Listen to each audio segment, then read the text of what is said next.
Do what thou wilt shall be the whole of the law. This is David Shoemaker, and I'd like to welcome you to Living Thelema. This segment is titled Qabalistic Coping Skills, and what we're going to be covering today is a set of skills and tools that you can use using concepts of the Kabbalah, using the various spheres of the Tree of Life and your understanding of them to cope with any number of everyday circumstances that come up. This includes, as you'll see through our discussion, personal conflicts, internal stressors that you're trying to deal with, whether physical or emotional or mental or spiritual, as well as dealing with conflicts with others. You can even use some of the tools we're going to talk about today in terms of those times when you may be called in to mediate a dispute between other people, a couple of friends having an argument or conflict, and you're in a place where you can come in and talk to them and make a difference. So I think some of the tools today may be useful for that as well.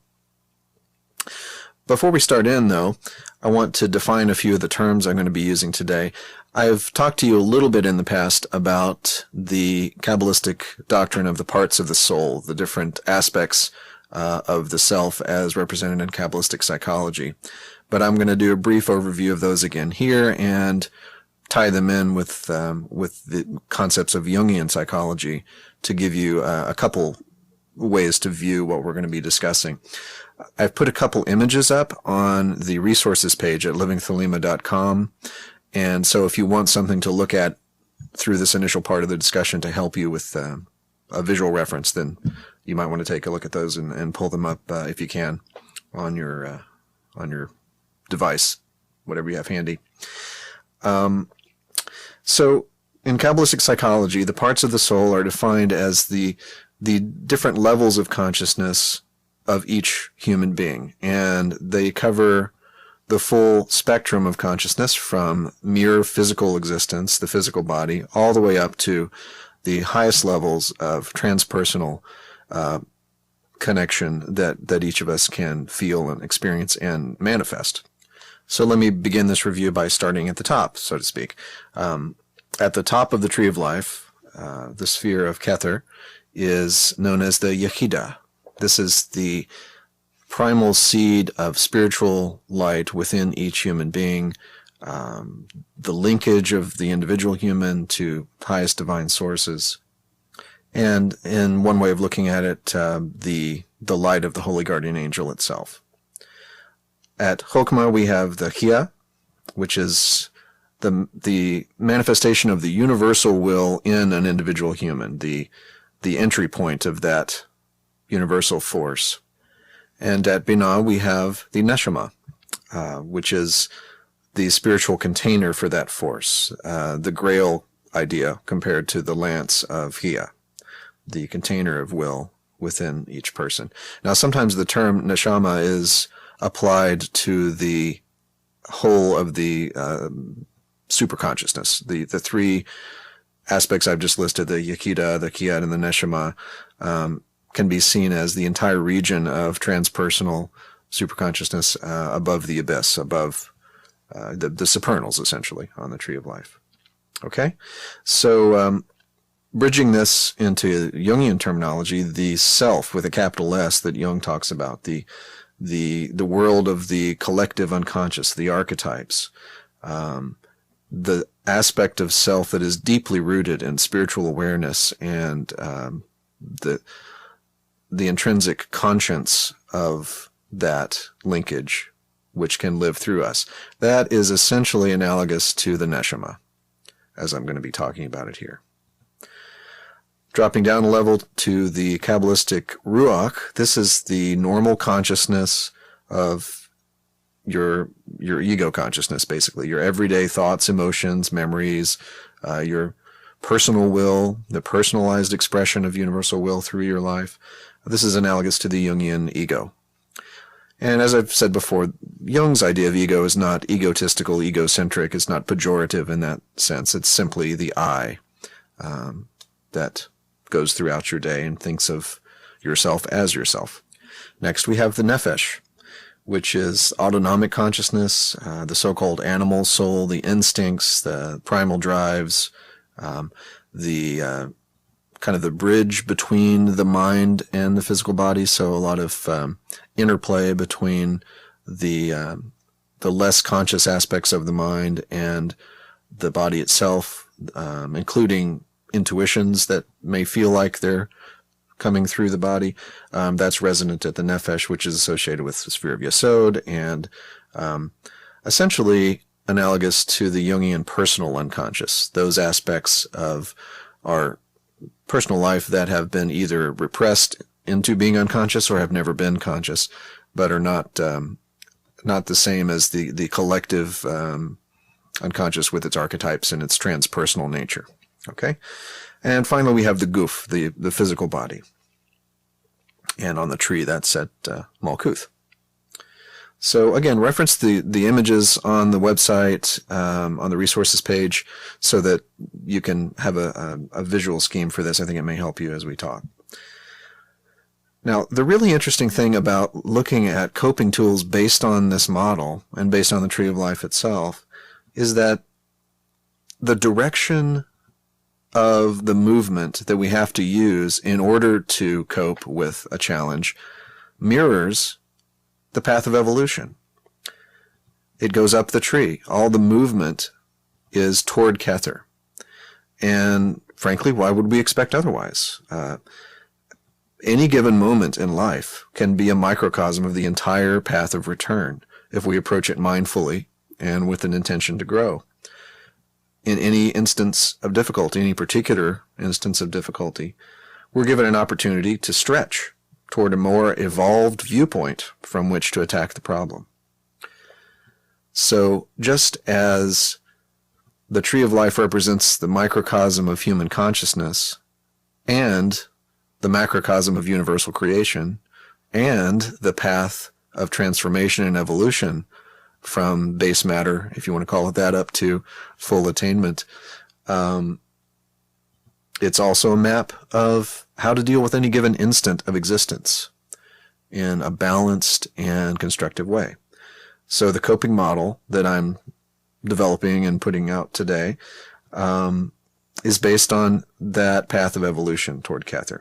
So let's find an everyday example to talk about here. Let's say you've had a very difficult time at work. You've had conflicts with a coworker. You're stressed out. You're feeling kind of overwhelmed.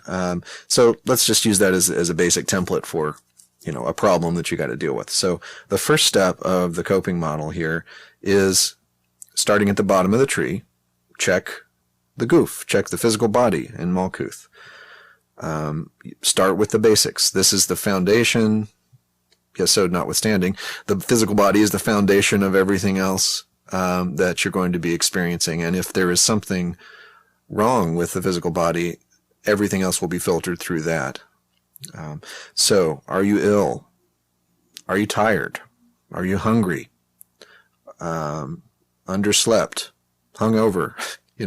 Look at all of these possibilities and understand that if you don't address those first, it's going to be hard to move much beyond this. If you, like Maslow talks about with his hierarchy of needs in the human being, if the basic physical needs are not met, it's very difficult to put any constructive attention on higher psychological needs and certainly spiritual needs. So keep that in mind.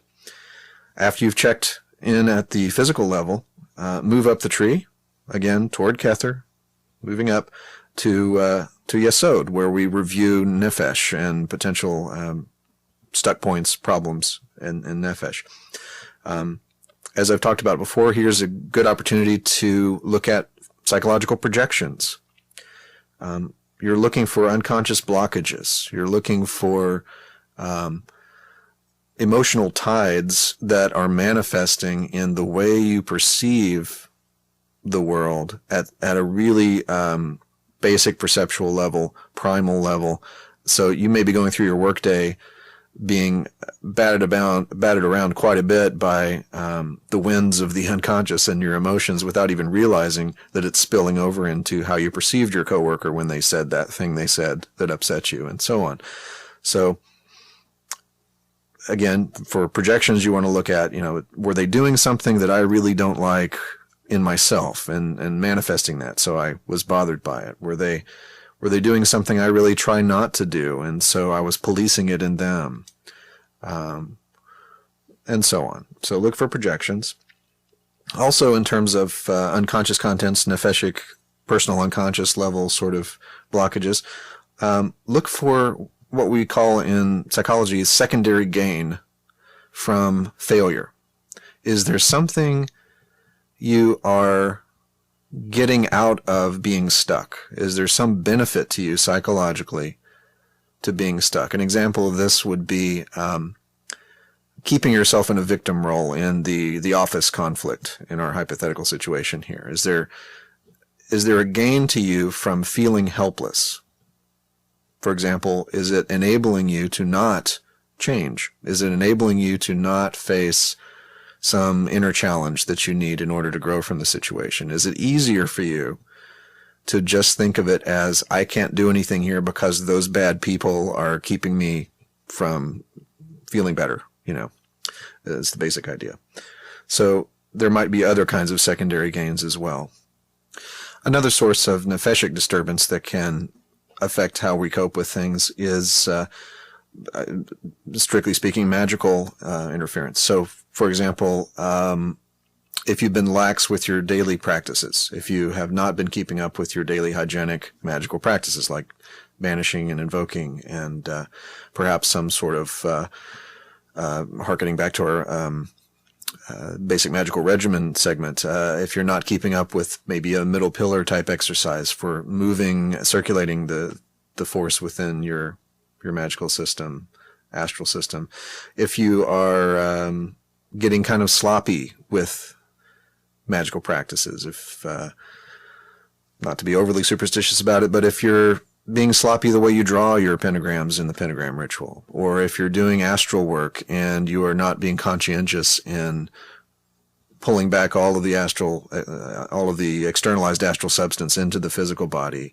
things like that can truly, especially if they're persistently a problem, can truly be felt and more often experienced as a drain of energy or some other sort of less than conscious feeling of not being right. Sometimes you won't be able to put words to it, but its root may actually be in sloppy daily work. So correct that if you need to. All right, so that's a review of the Nepheshic level. Once you've reviewed the body, you've reviewed the Nepheshic level, time to move up the tree to the Ruach. So here, clearly you're going to be looking for ego level stuff that's a problem. Blind spots, things about yourself that you're not conscious of very often or not very fully aware of. Projections can help you with this kind of thing as well.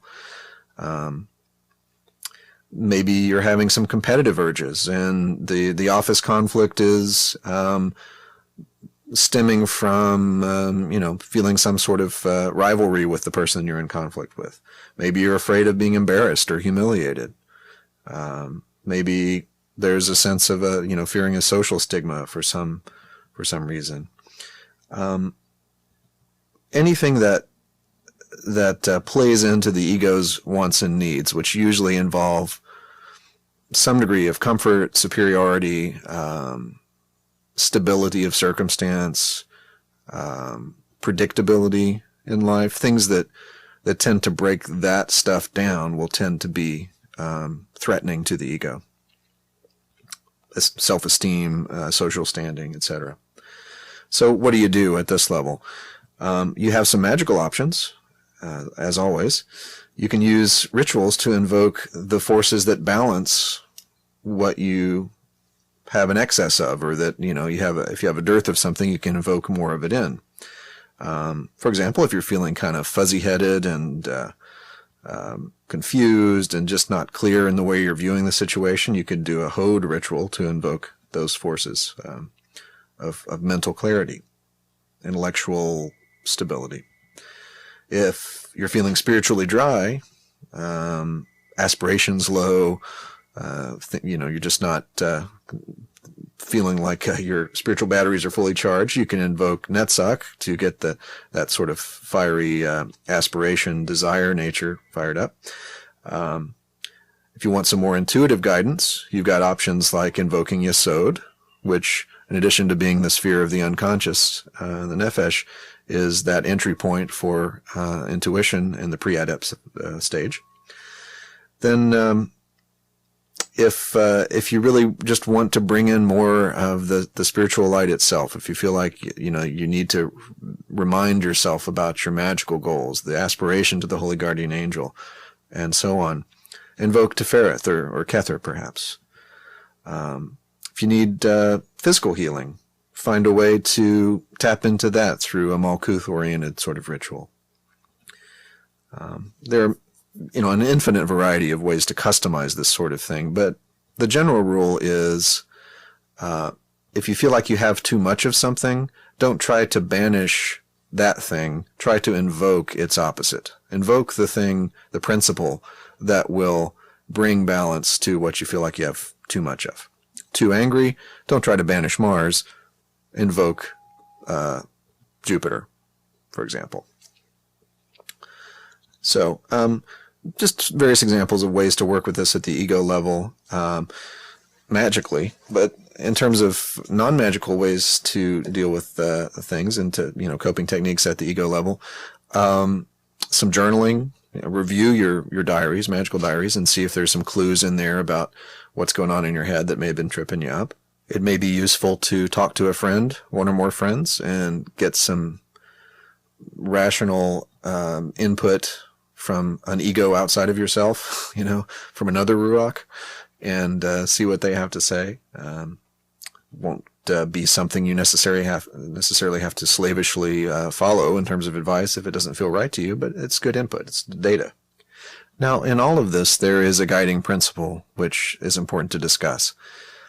Once you have identified the level at which the conflict is occurring in your attempt to discover the source of the coping problem, the solution will typically involve intentional operation from one or another of the levels above the level of conflict. For example, fairly obviously, if you're dealing with physical problems or emotional conflicts or complexes, you got to bump it up a level to involve your ego.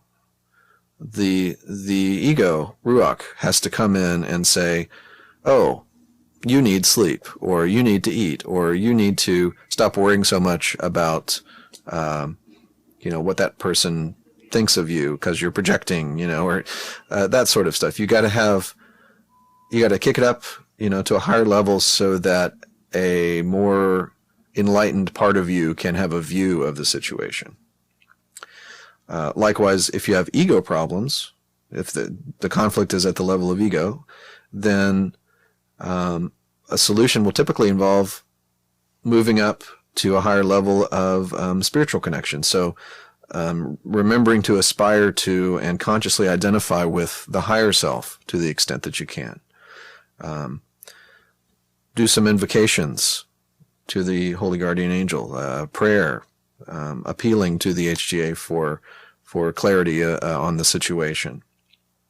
Often at those times when we consciously feel stuck, we consciously feel like we're between a rock and a hard place, or there's a paradox that feels unresolvable, it's because it's not the ego's job to fix that particular thing. We need something else. We need something transrational, something transpersonal. And at those moments of ego conflict, ego blockage, stuckness, invoking the higher self in one form or another, whatever term you want to use for that, is the key. When conscious contact with the Holy Guardian Angel is accomplished and stabilized at the Adeptus Minor stage of AA, many other powerful resources will become available. The angel will teach you many tools. And in getting to that place, you will have developed many tools to do much of what I'm describing here today. Likewise, developing these tools will, I think, quite likely speed your progress toward that attainment. because you won't be as bound up. Your energy won't be as bound up in these sort of lower levels of psychological functioning. If the energy is stuck there, you don't have it to devote toward aspiration to the highest. Furthermore, even after the attainment of Adeptus Minor and the knowledge of conversation, each successive stage of attainment beyond Tefereth brings with it a broader and more nuanced understanding of who we are and what we're here to do, and which powers and potencies are the most appropriate solutions for any difficulties we encounter.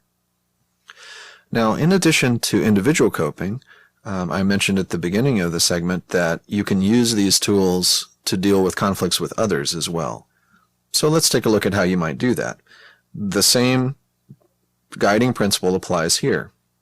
Determine the level of conflict and approach it from at least one level above that. So if you have two people who are having a conflict that's emotional, they're kind of rolling around in the muck of anger or misunderstanding or projection of their own struggles onto, say, a partner or a friend, that's likely to be at the Nepheshic level. So what you do is you come into that situation as a problem solver from the ego level. And this is fairly obvious probably, you come in with some common sense. You want to be the rational thinking frontal lobe that they're not particularly using at that moment. You come in and say, okay, wait, let's look at it this way. What's really the problem, and so on. So you're becoming their Ruach for a second there to help them elevate themselves above the Nepheshic level of conflict. An even more primal example, you've got a couple friends who are actually physically fighting. Now, clearly, it's not constructive to rush in and just also physically fight with them. That's, maybe that helps somehow, but I don't think that's really what we want to strive for, just more people fighting instead of fewer people fighting. So you kick it up to a level above it. Once again, it's the ego that can come in, the Ruach that can come into that situation and say, break it up, stop, let's talk this through and figure out what's going on, instead of just throwing punches. So also you may have people who are in conflict at the ego level, competitive strivings, that are manifesting in a local body or among your friends. They're at odds about some issue where one wants to be right and doesn't want to admit they're wrong about something, and they're butting heads about that sort of thing. So if the conflict is already at the ego level, then one of your best tools is going to be to push that up the tree a notch to the spiritual level. You may want to appeal to their sense of fraternity. If, you're all in the same magical order, for example, you may want to try to remind them that there are magicians on the path, and that you can see from the outside that their conflict is about getting stuck at the ego level, and maybe they're both right in their own ways. And, so you have a more nuanced, enlightened perspective on the situation by purposely and consciously taking it above the ego level of conflict. Okay, so I hope these tools today will be useful for you, useful as a template for considering what's happening within you when you feel difficulty coping with a particular situation in life, a template for dealing with other people's conflicts if you find yourself in a position of need to do that.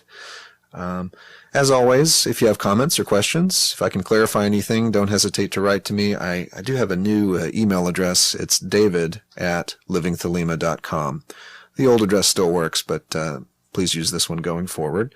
And do visit the resources page at livingthelema.com. And my bio is on there also if you want to learn more about my work. We have the Living Thelema page on Facebook. And I always value your suggestions. I've got some great comments and suggestions over the past few weeks, and I'm looking forward to the next few months of sharing these ideas with you. So